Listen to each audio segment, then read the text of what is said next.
mummy's with the maggots now. Death has come to your little town, Sheriff. Well, hi there. Hello and welcome to Would You Die, the show where, if I get eaten, you're gonna feel bad. I'm Austin Torres. And I'm Anneliese Petersmark. And we are continuing Summerween. We're going back to our trend of creature features. Mm-hmm. We are going from Camp Crystal Lake to the bottom of the ocean. And then the ocean. And then the one beach. We'll go a lot of places in this one. That's true. What are we talking about? We are talking about the Meg. Woo! Meg. Let's go. Meg. Meg. So, Annalisa, what's the Meg about? Great question. The Meg is about a group of scientists who encounter a 75-foot-long megalodon while on a rescue mission on the floor of the Pacific Ocean. That's it? I mean, it's about a big fucking shark. I don't know what to tell you. Jason Statham's there. Hell yeah. I have to try really hard not to say Jason Statham like Jason Statham. Jason Statham. But, yeah. You know, that's the mechanic. And, like, the beekeeper. Yeah. He has an Italian job. And the Meg guy. And yes, but he's not expendable. He's expendable, but he's not expendable. I get it. Spy. He's so funny in Spy. I believe it. I've never seen it. Oh, interesting. What is your personal connection with the Meg? So this came out in the summer of 2018. Prime Austin movie. So you would think I didn't go watch it because I thought it was going to be stupid. And then I watched it in the summer of 2023 at home because I thought it was going to be stupid. And I watched it. And it was. But in a fun way?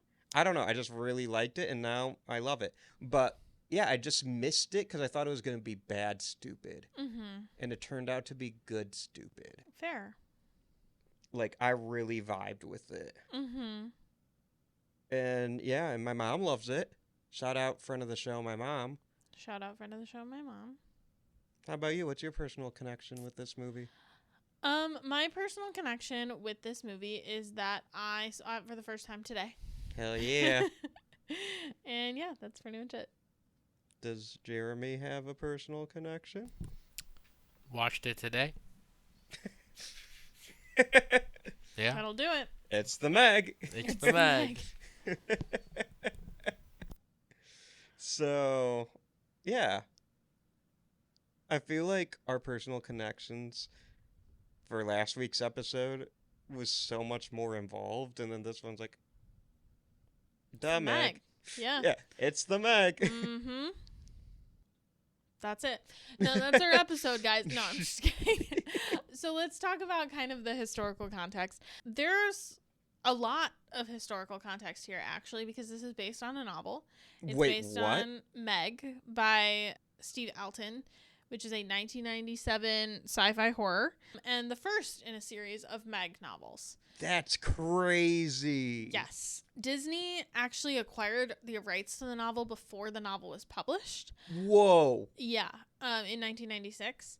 Again, kind of the same story that happens to a lot of movies. They purchase the rights, it gets shelved, it starts to get written again, it starts to get shelved again. At one point, Guillermo del Toro was set to produce. There's a lot of, different things. Development hell, as they call it. What could have been. Exactly. And then in 2015, it was announced that it was moving forward at Warner Bros. Eli Roth was reported in talks to direct. And then he was replaced by John Turteltaub. Jason Statham joined the cast in 2016. It is an American and Chinese co-production. Mm-hmm. And so they started filming in New Zealand and China, and then they added VFX afterwards, and the rest is history. Obviously, this is a movie that is kind of capitalizing on a lot of different shark-related propaganda, shall I say? Not necessarily propaganda, but like shark-related popularity. You know what I mean? Mm-hmm. Trying to capture what Jaws did, obviously, but also like the fame of Shark Week, which they mention in the movie. Yep. This is post-Sharknado. Yes. It is very much like a part of a larger shark canon, shall we say. Right. And I think this movie comes at a time where 2018, the biggest movies on the block were the Marvel movies. Yeah. And this movie is very Marvel / Jurassic World coded, Mm-hmm. where like all the characters are quipping. Although there's one part where usually in a Marvel movie, a serious moment is undercut by a joke. Mm-hmm. But then in this one, there's one moment where a joke is undercut by a serious moment, and it kind of threw me off. Do you know what I'm talking about? Yeah, I do know exactly what you're talking about. I don't remember the actor's name, but he's like, it's kind of funny. He's like, and he's dead, and then he goes, and they're my friends, and like, oh shit, that's actually really sad. Yeah, it for sure is. But yeah, no, it's just a very interesting, shall we say, addition to the shark group of movies. The shark canon. The shark canon, as I said before. And when I say that, I mean that I expected it to be like so much worse than it was. And I don't mean that even in a mean way. I just mean like, I feel like in premise, I expected it to be very like corny, cheesy, like low budget movie, and it really wasn't that. You know what I mean? Like, I have it's corny, cheesy, high budget movie. Well, yes. I have my qualms with it, but I do think that it's mostly, you know, a fun movie. Mm-hmm. Oh yeah. Uh-huh. Whereas like you see like a lot of those shark movies that are like straight to the Sci-Fi Channel, or they're only on Tubi, or in the depths of Amazon Prime, and you're like, oh, I'll put it on because it'll be stupid, and then you put it on and it's like insultingly bad. Yeah. I don't like movies that's like that are trying to be bad. Yes, I agree. And I think shark movies can tend to be like that, except for Ghost Shark. That is the exception that proves the rule. That is a bad movie trying to be bad, and I love it. And I love that. Only one. Shout out my boy Evan, because him and I watched the Ghost Shark premiere together. You watched the premiere of that movie? Yeah, it was an event. I love that. You know the gif of like the boy going on the water slide and then a shark just comes out of nowhere and eats him? Mm-hmm. That's from Ghost Shark. Yeah. So back to the Meg. Back to the Meg. Where do we start with the Meg? It's Summerween. I wanted to do a shark movie, but I didn't want to do Jaws 2. That's fair. We could have easily done Jaws 2. We could have, but here's the thing is... Bump, bump. I can't. I have to stop. I can't stop. Can't stop, won't stop. Apparently not. I need you to know, everybody at home, that Jeremy does this to me in my real life. Every time I say, here's the thing, in real life, he does that. He makes sure that I know that I'm one big fuck up. No, you're Kurt Russell. I guess so. Fine, I guess I'm the coolest motherfucker on the planet. Whatever. We should just get a big shark and then get a bigger shark to eat the big shark. That's what happens. You're going to need a bigger shark. You're gonna need a bigger shark is so funny. When you're trying to explain the concepts of movie quotes to an alien and that's what they say. You know what I will say? I think this movie has one of the greatest ending credits of all time. Oh, where they like float down? No, where it says "fiend" at the end. Oh yeah, it does that too. Yeah. That's the greatest way to end a shark movie. Do you get it? Do you get? No, I don't think you get it. Do you get? Because sharks have fins. That's the joke. That's the joke. Anyway, sorry, that was really loud. Jeremy can handle it. My ears will never be the same. Sorry. I think this is John Turteltaub's fifth best movie, and that's what I'll say. What are his other... If he only has 5 movies, No. that's kind of a good... Maybe it's a good thing. He has more movies, but What are the ones above the the Meg? ones above it are Cool Runnings, Okay, that's fair. While You Were Sleeping. That It's a got- horror movie? No, it's got Sandra Bullock in it. It's a romance movie. The guy who It made don't the s- Meg made While You Were Sleeping. Yes. That's He fucking also crazy. made National Treasure and National Treasure 2 Book of Secrets. I agree with one of those. I didn't know you liked Book of Secrets that much, dude. Hey, Book of Secrets is a great movie. No, but also, I think am pretty sure I like the Meg the most in this room. Yeah, that's fair. Book of Secrets is a good movie. also, like, I know you haven't seen it because you asked what it was. While You Were Sleeping is objectively a better movie than The Meg. I guess I'm gonna have to watch this. And... Like- It's got Bill Pullman in it and also that guy with the eyebrows. What's his name? I don't remember. Schmidt's dad. Peter Gallagher Oh, with the eyebrows. okay. You knew what I meant. Yeah. Well, now you do. And now I do, yeah. Yeah, like while you it's a rom-com, but it is objectively a better film than The Meg. We'll see. And Cool Runnings is also a better movie. Oh, Cool Runnings is definitely a better movie. Yeah, Yeah, this dude's, that I agree. I Yeah. agree with National Treasure and Cool Runnings. I don't have an opinion on what's it called? While You Were Sleeping. While You Were Sleeping. Three Ninjas holds a special place in my heart, but it's not a better movie than I The don't Meg. think I've seen 3 now. But that's a varied amount of work. Yeah, He's got a very varied amount. yeah, Of he did The Kid He too also with did The Sorcerer's Apprentice. The Meg's better. I didn't say it wasn't. I told you the movies I thought were better. I was just saying for the audience, so the audience. I think would The know. Kid might be better. I don't know if I've seen it. It's a Disney movie. It stars Bruce Willis meeting himself as a kid. I might have seen this. It's really good. Let's talk about National Treasure Book of Secrets. Why? Because that's a good movie. It's not better than the Meg. It is better than the Meg. One of them has a Meg. One of them has the President's Secret Book. Is it Meg shaped? No, it's shaped like a book. National Treasure, I think, might be his best movie. Well, of course that's his best movie. National Treasure is the best movie ever made. RoboCop would like to have a conversation with you. That's It's a crazy. wild one to go for. So is National Treasure. We open on an Antarctic tundra and we have big cars. What are they called? Big cars with big wheels. Snowmobiles? Thank you. Going over the Arctic tundra and they're looking for the Charlotte because the secret lies with Charlotte. Anneliese like fucking loves National Treasure. I don't know how much you know about this. Can I tell you about a better movie? Is it the Meg? That- Because I'm not doing this. The better movie that starts off in the Antarctica? Is it The Thing? Boom, boom. I'm really tired of us. It's not. We don't eat. Not every conversation has to come back to Happy Feet, dude. It can. The Thing is the best Antarctica movie. That's not true. It is. It might be the best total Antarctica movie. It's not the best movie that starts in Antarctica. It literally is. Because The Thing is the best. It has a... I'll say this. The Thing has its own running joke on the Would You Die podcast.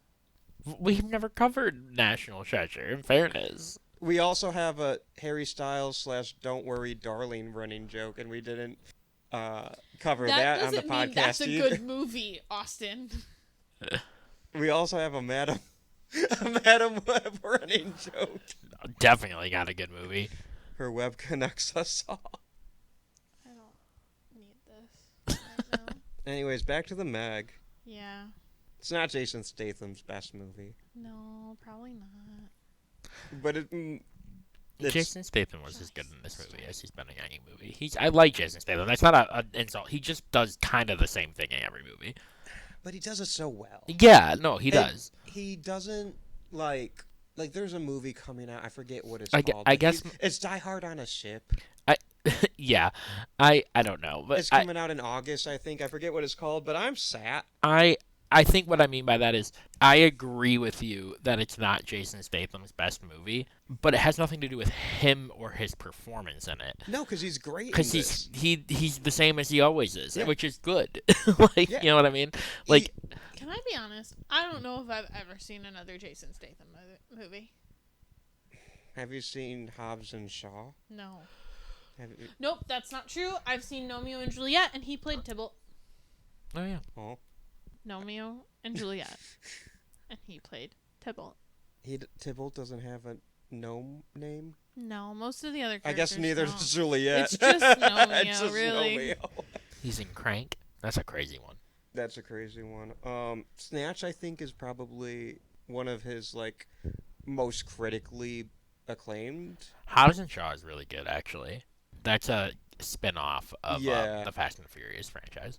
I didn't see it, but I saw Furious 7, and I liked that one. He's starring in a movie called Jason Statham Stole My Bike. Oh, hell yeah. I'm in just off the title. I feel like that might be his best work, you guys. Well, if you've seen Jason Statham in The Meg, you've seen all of his other roles. Oh, okay. But He was kind of like that as Tybalt, too. that's, like... You haven't seen The Italian Job? That's Crazy. a good... I like The Italian Job. I think the reason why you haven't seen a lot of Jason Statham movies is he does a lot of action movies. Yeah, no, I know why I haven't seen a lot of Jason Statham movies. It's because it's not my genre. That being said, Death Race was low-key fire. I forgot about that movie. That's a good I forgot movie. about that movie, too. I still can't It was. stop. Jason Statham. Yeah, I can't stop thinking about how I should be saying it that way. Anyway, so Jason Statham, his name is Jonas in this movie. My And name is Jonas. Is in love with Lee Bingbing's character. As am I. Same. And she's great. And she should have been the main character. I said this earlier today. I know you did. I'm stealing credit for it because you said it off mic. No! That's fair. I just... If you want to have good takes, Austin, they gotta be said on mic. Podcasting is not for the weak. It's a brutal industry. So, I don't want to spend, like, the whole time just kind of shitting on this movie, because Yeah, that's don't. not fair.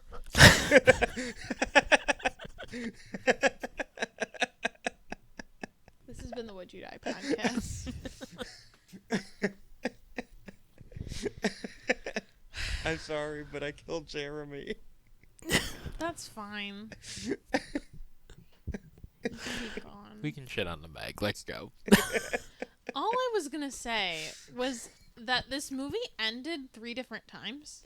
Okay. Good movies do that. This movie No, overstayed its welcome I by don't about think 40 good minutes. movies do that. I think that good movies have maybe 1 false ending, not like 5. Tell that to Lord of the Rings: Return of the King. That won 11 Oscars. Okay. Let's time out. The Meg you cannot possibly compare this movie to Lord of the Rings: Return of the King. I just did. Yeah, you shouldn't. In the words of Austin, don't. Using my own words against me while fair is insane. So Suyin kills the Meg with poison. First ending. Then, turns out, wasn't the Meg. A new, second, larger Meg has hit the building. Oh, no. no. And it kills one of the characters whose name is The Wall, by the way. Does Yeah. not have a name. His name is The Wall. He doesn't have, like, no first or last name. No, like, Charlie The Wall Mills. Like, nothing. His name is The Wall. And In it's the not... credits.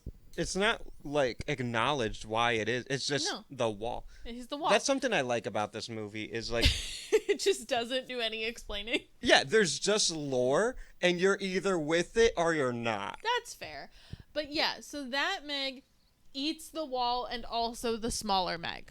Okay? Yes. Great. They are like, cool, we need to kill it. It wounds a bunch of people, whatever. Then the billionaire, played by Rainn Wilson, by the way, Dwight from The Office is an eccentric billionaire who's very obviously just supposed to be Elon Musk. Mm-hmm. Is like, I have informed all of the neighboring governments. We need to kill the Meg. And then he gets a mercenary team to kill the Meg. So then he goes and he tries to kill the Meg. And then he falls off the boat. And then he gets eaten by the Meg. And then he's safe, actually, on the body of a dead whale. And then he gets eaten by the Meg for real. So then the crew decides to kill the Meg. But then the Meg attacks a beach. And then they lure it with whale sounds. And then they wound the Meg. And they stab it in the eye. And then apparently, maybe, sharks devour the Meg. And then they're like, woo, we won. But there's a sequel. So I don't fucking trust it. There is a sequel, and I saw that one in theaters. It's called Meg to the Trench. And there's a T-Rex.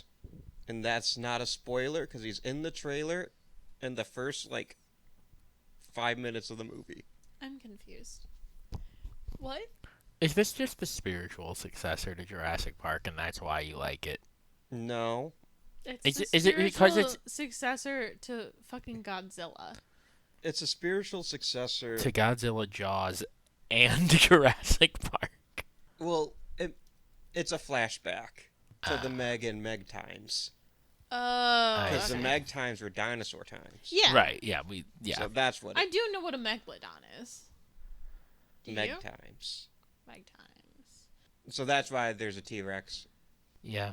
And so it was pretty cool. So is it new Meg, right? Yeah. Okay. Not the same Meg? Not secret same Meg? No, it's not the same, because that Meg's dead. Here's my thing.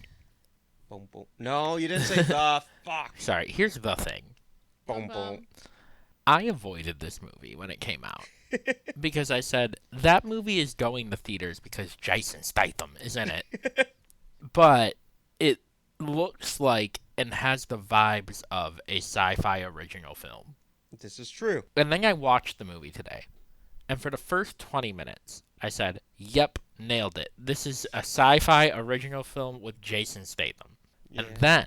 And then I said, for the next 40 minutes, you know what? I misjudged this. This is pretty good. And then for the last fucking hour, I said, no. This is a sci-fi original film.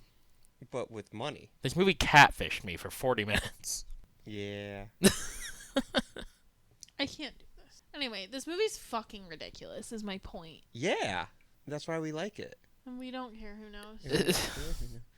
This is not the worst movie I think we've watched. Like of the month or ever? Ever. No, of course but it's fucking it's not. We've watched War of the Worlds 2025 for this podcast. We watched it for a bonus episode of this podcast. Then go fucking pay $3 a month to listen to us shit on a different movie if you want. Because our Patreon is only $3 a month, and we have we talk about good movies on there too. We also do that. This wasn't a ringing endorsement, but I promise you, even that episode is very funny. Yeah, that was our worst Patreon plug ever. No, I actually don't think it was. Can I be? Here's the thing. I would pay money to listen to people be haters. That's just the type of person that I am. Yeah. I would listen to a podcast where all they did was review bad movies. I'm sure that exists. I'm sure several of those exist. I'm sure that's most other podcasts. Yeah. Let me just say, there was a moment. It was fleeting, in fairness. There was a moment while I was watching this movie for the first time earlier today where I thought to myself, you know, if you were just to show me this one scene and say, what movie is it from?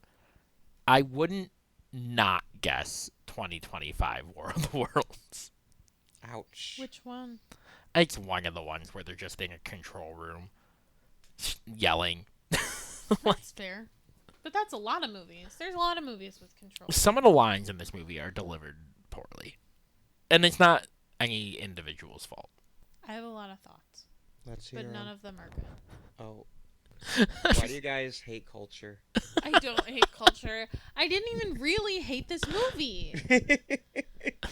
And I love megalodons. Like, this is the thing, is actually megalodons were my favorite dinosaur. I don't know if they actually count as a dinosaur. I don't need to hear the technicalities of it. They're my favorite prehistoric creature. Okay, that's better. Because I was about to say, it's a fucking shark. It's not a dinosaur. But prehistoric creature, that's... They're a fucking dinosaur. It's a shark. Are we really Googling right now the word dinosaur to help us? I don't feel like there's a difference. Between the Meg and... Hold What on. do you think a dinosaur is? A dinosaur is fucking... dinosaurs. They're prehistoric creatures. Because you can't sit here and be like, oh, they have to be reptiles because there are avian dinosaurs. There are birds. Dinosaurs are their own thing. No, They're because between birds and reptiles. Whatever.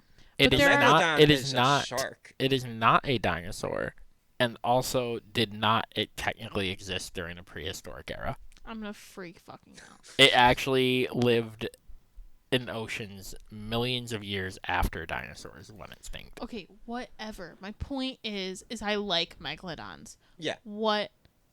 I don't know why we have to be technical. Is a woolly mammoth a dinosaur? Is this a fucking dinosaur podcast? It can't be. I just need to know because you just said all prehistoric creatures are dinosaurs, and I'm like, no. Well, apparently it's not a prehistoric creature, so... You're going to flip out when I tell you pterodactyls aren't dinosaurs. They're literally flying reptiles, and they are not dinosaurs. All right, let's agree that megalodons, Megs, if you will, the Meg, is not a dinosaur, nor is it a good film.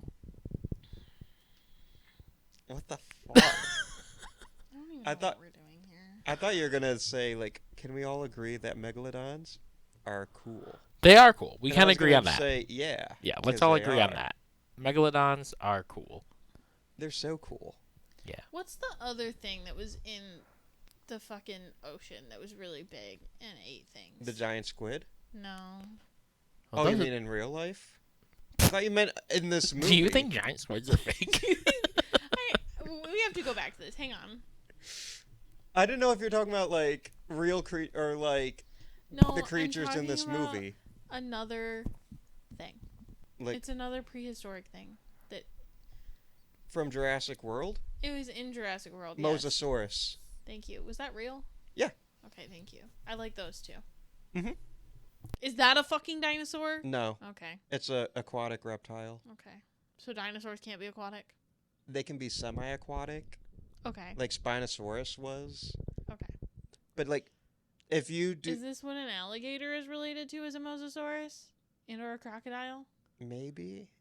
Because all reptiles kind of came from amphibians. Right, yeah. Amphibians were the first. Then the reptiles came. And then mammals and birds came from reptiles. But for birds and reptiles, there was like this in-between where the dinosaurs are. But then the dinosaurs all went extinct. So, yeah. I want to see a size comparison chart. While at Michigan State, I took one of my gen eds was a course called History of Life. Okay. And it was exactly what it said it was. just that. In the week, we covered dinosaurs, Mm-hmm. which was kind of late in the semester. That's how much life happened. The professor goes, "Can anyone tell me if dinosaurs were birds or dinosaurs were reptiles?" And people were arguing. And then I raised my hand and I said, "Neither. Dinosaurs are dinosaurs." And he said, "That's correct." Did you feel really cool? I felt like I belonged in college in that moment. Hey, look, Ma, I made it. Do we want to talk about the Leopleurodon? Kinda. It's a magical Leopleurodon, Charlie. It's going to show us the way. Leopleurodon. Because that's kind of like a mosasaurus looking. Yeah. But it's not the mosasaurus. It's a different. It's big and scary. Mm-hmm. I think those are aquatic reptiles too. Yes. Because there's the ones that look like Leopleurodon and Mosasaurus, and then there's the ones that look like Plesiosaurus with the long necks, kind of like Nessie. Right. Nessie's real, by the way, Yeah. because Nessie rules. Mm-hmm. So anyway, megalodons Megalodons. from the Meg. This is not a dinosaur podcast. I know it sounds like it might be a dinosaur podcast. It's not. We're nerds. I just can't. I'm going to be so honest, and this is really vulnerable, and maybe you're going to cut this out. That's fine. I can't think of much to say about this fucking movie. Well, it's a Marvel movie. It was made to sell tickets and sell popcorn, and that's what it does. I've been able to talk about Marvel movies for hours. I could do that. Think of it like that. There's a bunch of quips. But none that are particularly memorable. There's the one where Jason Statham, like, because he's flirting with Li Bingbing the whole time. Hell yeah. And he's like, if I die, you're going to feel bad. And she just does, like, the little finger, like, a little bit. That's good. And then, like, her 8-year-old daughter is trying to hook them up. Yeah. And Jason Statham is sitting in a room with Li Bingbing's 8-year-old daughter and his ex-wife, who later plays Sonya Blade in the Mortal Kombat movies. Okay. And that's important. And they're both like, hey, you and Li Bingbing should be a thing. And the 8-year-old daughter does, like, the go get him tiger with her eyebrows. Yeah. And he's like, this is the worst moment of my life. And I thought that was kind of funny. And then Ruby Rose is in this. Yep. And her name is Jax with 2 X's. It's a very Ruby Rose character. Mm-hmm. It's a movie that I think was, like I said, it was designed to put butts in seats and keep the masses entertained for... And it didn't not do that. It did its job. I just don't know that there's much... There's not, like, much, like, subtext to talk about with this movie. It's a very surface-level movie. And I think that's what a lot of summer blockbusters have become. That which is why I fair. really wanted to cover the Meg, as opposed to, like, Jaws 2. That's fair. This is what Jaws created. It is what Jaws created. Ironically, even though megalodons are, like, older than great white sharks, I think. Mm-hmm. Yeah. Jaws created the world in which the Meg is made possible. Mm-hmm. Because the Meg is taking the tropes of these 2010 blockbusters, where there's not a lot of subtext in, say, Jurassic World. Mm-hmm. Jurassic Park, you can write essays on. Jaws, you can write essays on. All this to say, I think it's more interesting to talk not about the Meg itself as a film, but the environment the Meg comes out in. Okay. And I think that's kind of its cultural impact. Yeah, for sure. You get one of the top, like Jason Statham, they talk about how, like, Tom Cruise and Brad Pitt are the last movie stars. Jason Statham is still an actor who can put butts in seats. Mm-hmm.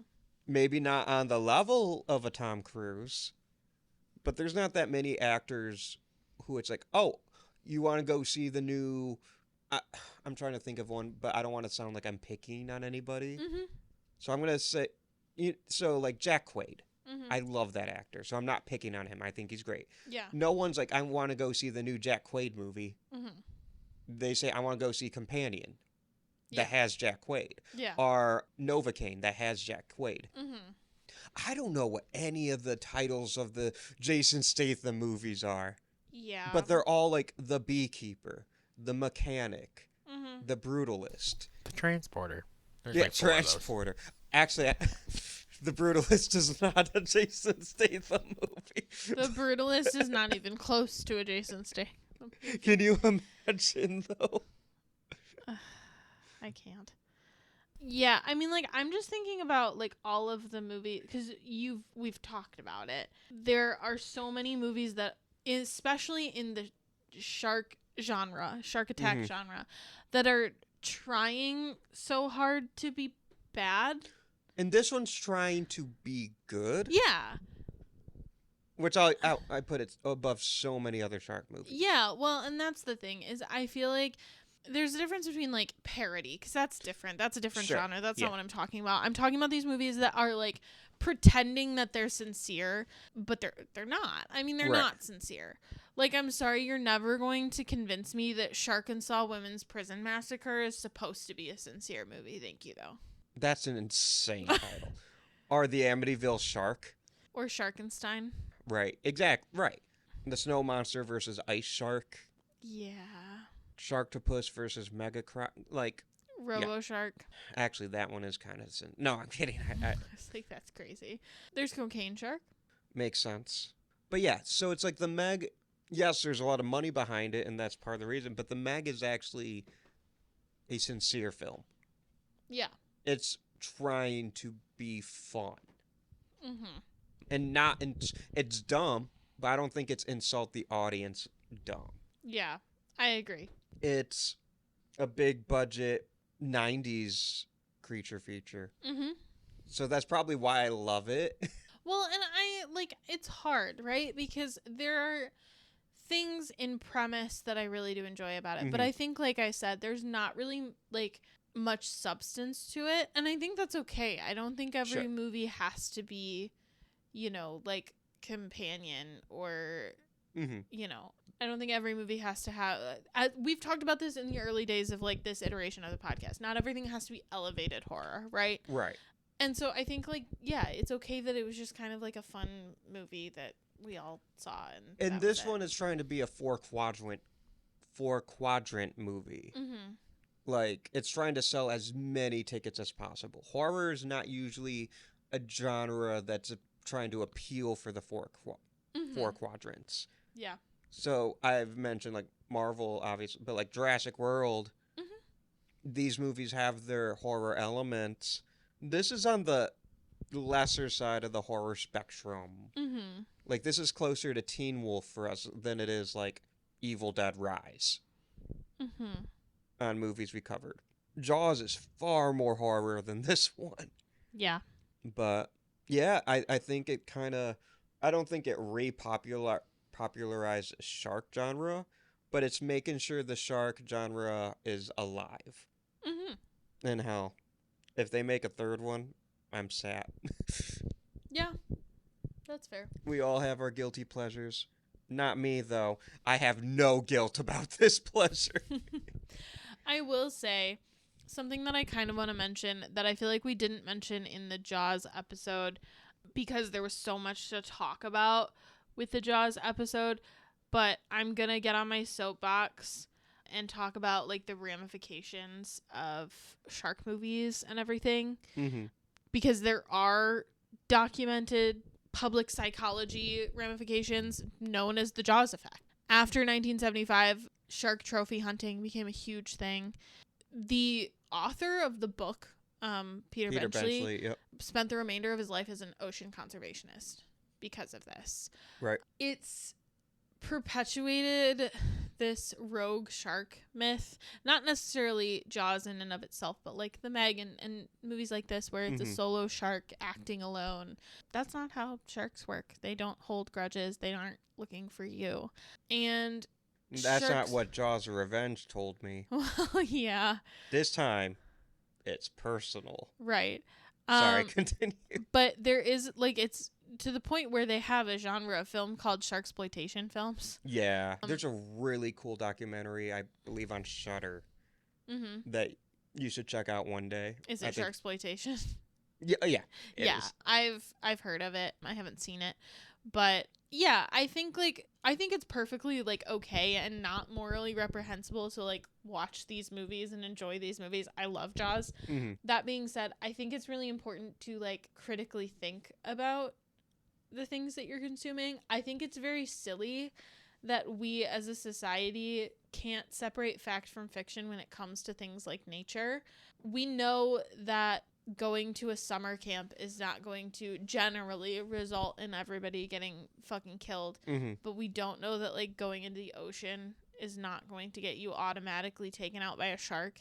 I think that's very silly. And to that point, I think the Meg is doing something where it's trying... Well, the Meg inherently avoids a lot of shark exploitation... Not problem, because I don't think shark movies are problematic. But the Meg avoids a lot of, like, the anti-shark propaganda on the account of it's about a megalodon. A shark that does not exist anymore, quote unquote. They could, we don't know. The ocean's motherfucking big. And then it's very quick, but it has that one little scene where they find the wreckage of the shark finning ship that the Meg destroyed, and they're like, looks like the Meg got even. Mm-hmm. So it's like, this is a movie that's like, hey, shark finning's bad. Yeah. Eli Roth had a documentary he produced or he directed. He was heavily involved. I think he might have produced and directed it. I don't remember what it's called. It might be called Finn. Mm-hmm. But it's a shark finning documentary. Mm-hmm. And Eli Roth was like attached at some point for this. Obviously, he didn't do this one. I would have liked to see a Eli Roth Meg movie. Yeah, me too. Or when Guillermo del Toro was attached. Yeah. But, you know. You know who did a shark movie recently? Tommy Wiseau. Oh. It was directed, written, produced, and starred Tommy Wiseau. There was a much better shark movie I could have picked for this. Okay. But I'm saving it. Okay. If you think you know what shark movie I'm talking about, comment on our podcast where you can comment. It's Sharktopus. Sure. It's National Treasure 4, Return of the Meg. That's who needs to fight a Meg. Nicolas Cage. Oh, yeah. He's going to steal it. He's going to steal the Declaration of Independence. I'm going to steal the Megalodon. All Are you ready for our Megalitives? Our shark perlatives. Our Jason Statham litives? Yeah. Who would you save? I would save Pippin. Okay. I know Pippin doesn't die. Okay. He's a little Yorkshire Terrier on the wedding yacht. Yeah. I would just save him from the trauma. Mm-hmm. He reminds me of Augie. That's fair. And it's so funny when he's having a grand old time swimming in the ocean, and then he sees the Meg coming, he just turns around, and he just paddles. Oh, It's cute. baby. How about you? Who would you save? I would save the wall. Oh, yeah. I don't know why he died. I don't mean it like that. I just mean, like, that poor man, he was like, I don't like to swim. I don't want to be in this water. And then they take him out. And nobody feels guilty for it, even though Jason Statham should. And he already survived being in, like, the diver. Mm-hmm. Yeah. I would have saved Toshi. He was played by... The guy from Hero. Yeah. Can I say something? No. I saw him, and I'm like, oh, wasn't he in Heroes? And then in the back of my mind, I'm like, Austin, don't be racist. And then I looked it up, and he was. Yeah. He played also a coroner in Hawaii Five-0, the remake, and I really, really, really liked that show, and I liked his character. I like him, but I haven't seen him in much else, so I was happy to see him here. Masioka, by the way. Yes. What was your favorite scare? Is it bad if I say I liked when the Megalodon eats the baby whale? No, that's fine. Because it was kind of fucked up. It was fucked up. It's the most fucked up part of the movie. Yeah. How about you? What's your favorite scare? Mine's kind of related to that. It's when he scares Mei Yang. Because he just kind of comes up to the window. And then just bites it. It's good. It's a good scare. That is a good moment, yeah. Do you have a favorite scare? It's that one. That's fair. Because she's just staring out into, like, the darkness of the ocean, and he just slowly comes into frame, and it's, yeah. Well, and then, like, the mom comes up, and she just whispers, there's a monster, and he's watching us. And it's terrifying. That's cool. Yeah. That's classic horror movie shit. Yeah. Yep. Tony Todd Award for Movie MVP? I don't think I can give it to the Meg. So I'm going to give it to my boy Cliff Curtis. Okay. Who plays Mac. Yeah. Is it part of it because when I see him, I see Billy from Dr. Sleep? Maybe. Fair. But we haven't mentioned him yet, so I'm going to give it to my boy. Cool. Are you going to give it to the correct answer? Lee Bing Bang? Yeah. Yeah. Yay. Yeah, I am. She's By so the way, fucking looks phenomenal for her age, by the way. She's 53. Right. Crazy. So she made that movie in her, like, late 40s? Mm-mm. No. Mm-mm. Yeah, it's insane. She looks like 32 at the oldest. Yeah. Yeah. How about you? Do you have an answer? by default, I guess Jason Statham. He is good in it. I thought you were gonna say the Meg. I By default, the no. Meg. I think I kind of want to give it to Paige Kennedy. Paige Kennedy is in the show Blue Mountain State. He was not in anything else, to my knowledge, in Which television one movies. is Paige Kennedy? He's He- DJ. he's DJ. Oh, okay. He's funny. I think he's good comedic relief. The scene where he's like, He was in Weeds. Oh yeah. the scene where he's like struggling to swim, and the 8-year-old's like, "You have a life jacket." That scene was cracking me up. Have you met anyone from this cast or crew? I'm thinking, no. Okay. Though, I feel like there are people in this cast where it's like, they're possible. I know they do cons. Mm-hmm. Like Rainn Wilson. Yeah. And Jessica McNamee, who plays Sonya Blade. Mm-hmm. And the ex-wife in this movie. Mm-hmm. I know they do cons. But so far, no. I have not yet. Okay. Has Jeremy met anybody from this cast? Have you met Has anyone he? from this cast? I have met Paige Kennedy. Really? Oh, nice. Paige Kennedy is from Detroit. He is also a comedian. Oh, I didn't know that. So I have met him a couple of times. Okay. That's The plot awesome. twist. Okay. Well, is the score better than Jaws? I could say something so crazy right now. But I'm not going to, no. You were gonna say yes? No, I wasn't. Oh. I just did it for the drama. Is it Jaws? Kinda. Is it Jaws? Is it Jaws? Is A the little. score Jaws? It wants to be. It definitely wants to be, yeah. So Harry Gregson Williams did the score. He's good. I like it. Yeah, he's very good. He's also like very prolific. Yeah. He has done a lot of things. He's been a co-composer on a lot of things that you have probably heard of, like Ants and the Prince of Egypt and Armageddon. But, Starting with ants is crazy. well, that was the first. I I'm know. going in I chronological. figured it's just starting with ants is crazy. I like Ants. It's not as good as A Bug's Life, but it's, a movie. Same message. He also, listen, this one's a shout out just for me. He did the Tigger movie, and I love that movie. So, shouts out my boy Tigger. He also did Chicken Run? That's crazy. Yeah, he co-composed Chicken Run with John Powell. Yeah. He co-composed Spy Kids. He co-composed Shrek. Shrek rules. That Yeah, score yeah. is so underappreciated. He's got some bangers. Yeah, in he did his- Shrek 2, the whole, by himself. Can't wait for you to say my favorite one of his. He did The Chronicles of Narnia, The Lion, the Witch, and the Wardrobe. You literally just said it. Yeah. I figured. Flushed Away. And that's my favorite. No. Jesus. He did X-Men Origins Wolverine. Oh, He did... the score wasn't bad, I'm sure. I like that movie, actually. Fun fact. He did The Martian. Oh, that's The Martian's that's a really really good. good one. Yeah, The Yeah. Martian's really good. That might be my favorite, actually. He did 2 tracks on Alien Covenant. Okay, interesting. And he did Penguins, the Oh. nature documentary film. He also did the live-action Mulan Okay. and Meg 2, The Trench, Yeah. and Chicken Run, Dawn of the Nugget, Yeah. I forgot that Chicken Run had a sequel. and Gladiator 2, Okay. and a bunch of TV. Nice. Yeah, good and career. video games. He did 2 Oh of my the God, Metal he does- Gear Solid. He did Call of Duty 4 Modern Warfare. He This did is He now a did 4 of the Metal Gear. Yeah. This is five. now a- He did 5. This is now a Harry Gregson Williams podcast. the Metal Gear Solid games have really good. That's crazy. Well, he did those. Yeah. So he's pretty prolific. I wouldn't say this one's one of his best, but that's okay.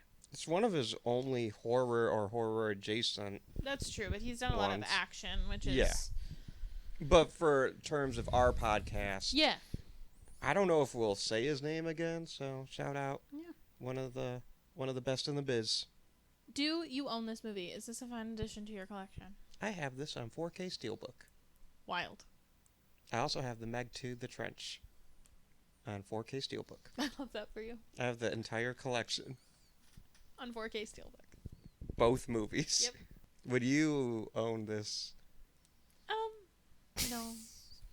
No, that's okay. Did you see the 4K Steelbook?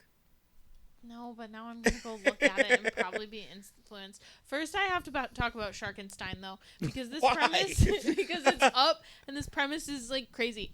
In World War II, there was an attempt to weaponize sharks. The Third Reich shut down the efforts before they could complete the experiment.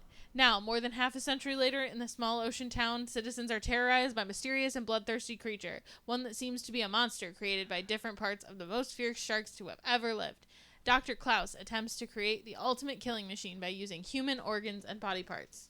I love that the premise of this movie is that the Third Reich is like, we draw the line at shark weaponization.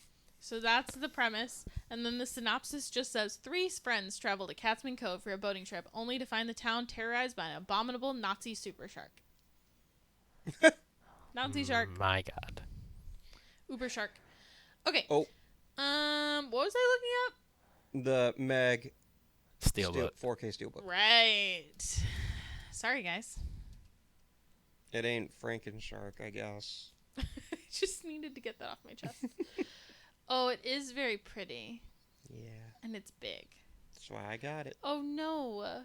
Wait, this is so sad. What? The little puppy. The puppy? Is that not a puppy? That is I don't remember. a puppy. This is the front of the steelbook that I'm looking at.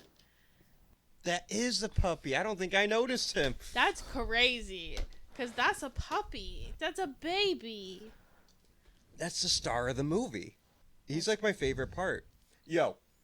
So, you remember the stupid fucking audience cheer Oscar from a year ago where the Snyder Bros just like botted the shit out of it so Zack Snyder's The Justice League can win when The Flash did something? Yeah. No. And it was an audience participation trophy meant for Spider-Man No Way Home because they didn't want to give Spider-Man No Way Home a real Oscar. Right. But it was like the one movie everyone saw after COVID. Mm-hmm. And then they made this bullshit up and the Snyder Bros hacked it and they never did it again. They didn't hack it, but they just unionized and yeah, they never did it again. The audience cheer moment in this movie is at I think the 11th ending where they're on the boat and you see Pippin had survived the Meg attack.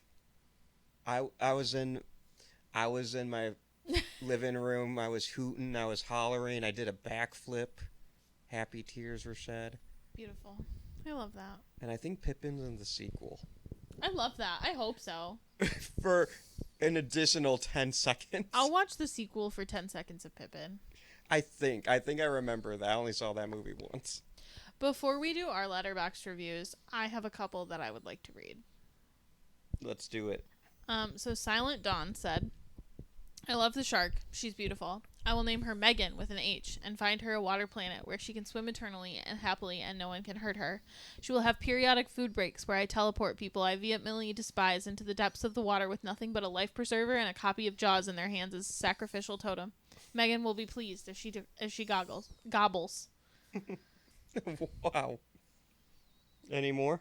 Brian Esposita said, Sir, a second Meg has attacked Jason Statham. No. No. Jacob Hinchley says, we're going to need a better film. No.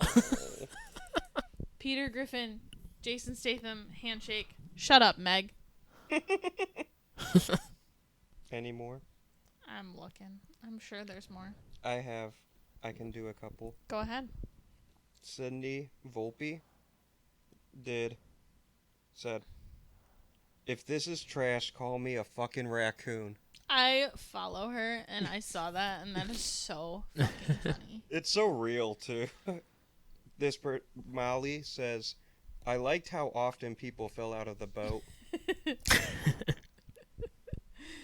Oh, man. Sri says, Megalodon is a beautiful name for a baby girl. Jessica says, I like when the Meg said, it's sharkin' time. Awesome May says, this was actually just a Jason Statham fanfic. Cameron says, clueless white boy directs perfect Chinese blockbuster, shocks Hollywood. Oh, man. Okay, this one is the best one. and then we're gonna say ours. Nagomi says Pippin is the only true survivor that matters. That's good. All right, yeah, let's say ours. I'm sorry, did you have one? Oh no, you said let's say ours. I go first. I'm sorry. All right, I give this movie 3 stars. No heart. Boo. And honestly, most of the time when we have conversations, if I gave a movie kind of a harsh rating, near the end of the podcast episode, I'm like, maybe I was too harsh. Maybe I'll bump it up by half a star. I think I feel worse about this movie. So Sorry, it might be feels more of like it's my fault. more of a 2.5 star film. But anyway, I give this 3 stars upon initial rating. And I said, I thought it ended like 14 times. And that's all. Like Lord of the Rings, Return of the King. Yeah, like equally that movie. quality movies. Jesus. I gave this 2.5 stars. I also feel like it could be lower than that. And I said, see, the problem is they already perfected shark movies the first time they did it. I think that's fair. Yeah. It's hard to do a shark movie after 1975. Jaws is a good movie. It's just a really, really, really good movie. Yeah. You could also make in that same vein, you can make the argument that The Meg is in the top 0.00001 percentile of shark movies. I guess you could. Because there's so many bad ones.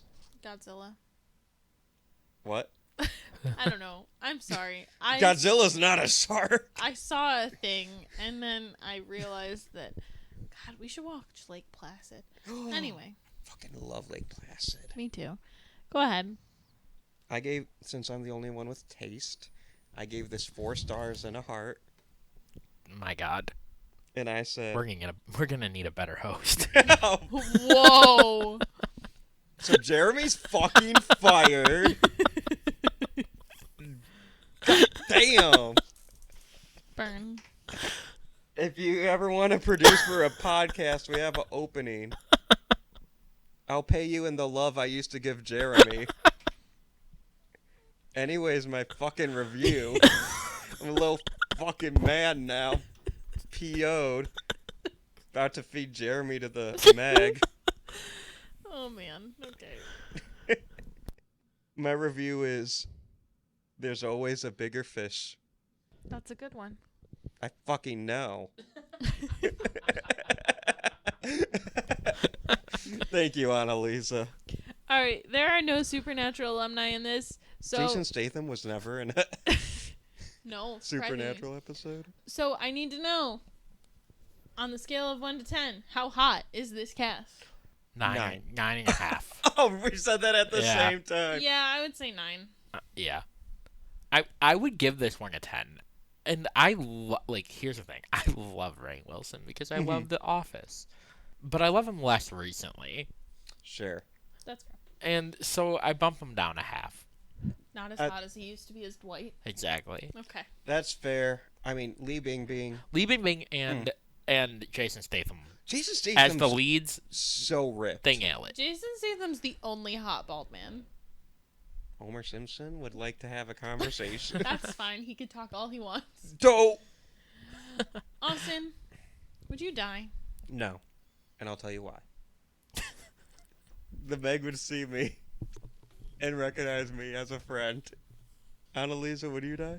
No, and I'll tell you why. Pippin would see me and recognize me as a friend, and he would get me the fuck out of there. He's like, we're going that away. Yes. And then you guys doggy paddle to safety. Exactly. Jeremy? Mm-hmm. Would I die? Would you die? No. And here's why. Through the movie, Jason Statham is like, we have to kill this Meg. Many people will die if we don't kill the Meg. That's not how he said it. But you know. Jeremy won't do his Jason Statham impression. He says, we have to kill it. It's gonna kill a lot of people. And that's true for a lot of people who go to the beach. But I live in a Great Lakes state, baby. Michigan. Michigan got all the beaches, none of the sharks. It's true. For now. Oh! Austin, where can the people find you? The people can find me chilling on a wedding yacht with my boy Pippin, after we threw Jeremy into the fucking ocean to be eaten by the Meg. You can also find me on the socials at Austin M. Torres. Letterboxd, Instagram, you know what's up. Follow our show socials at Would You Die Show.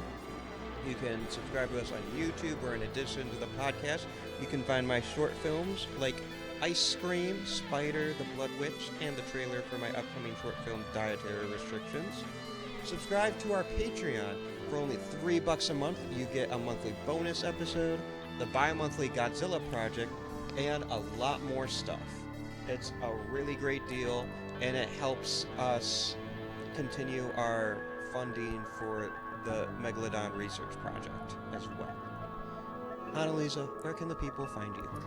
The people can find me cracking open a cold one at 9 a.m. with Jason Statham. Fuck yeah. You can also find me on all the social medias at Moons of Willow. Jeremy, where can the people find you? I can tell them where they can find you, but go ahead. The people can find me scouring the Would You Die show spreadsheet, hoping to God that we are never doing the Meg 2. You can also find Jeremy looking for new podcast producing positions. You can also find me at Annually Funny and Indeed.com. Thank you, Jeremy, for producing all of our episodes up to this point. Jeremy, I love you. You know that. Thank you also to Josie Palmer, our theme music composer. You can check out her music anywhere you can find music, like Spotify and Apple. A big thank you to Alec Gibson at Crosshook Creative for doing our graphics on our social media. You can check out more of his work at wearecrosshook.com. Austin, do you have a hint for the next episode? We are tackling the very first of our classic boys. I'm so excited. But until then, I'm Austin Torres. And I'm Anneliese Petersmark. Try not to die.